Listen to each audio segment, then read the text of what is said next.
Hey guys, welcome to our channel. So in this video I'm going to show you how to add a category in page on Squarespace website. So simply in order to do this, just you have to open your website here, and after that just like as you can see there are three categories available here: top, bottoms and sale. Now I want to add next one. Simply just you have to go to pages and now select the pages that you want to add the category. So simply just click here and after that go to categories. So now here just I want to add a new one, so simply just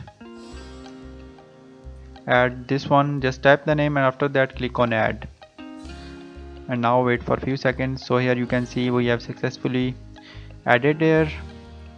Now go to close, and so now here you can see this category is available here.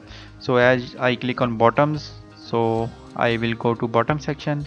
So now as I click on all, I will move to all sections.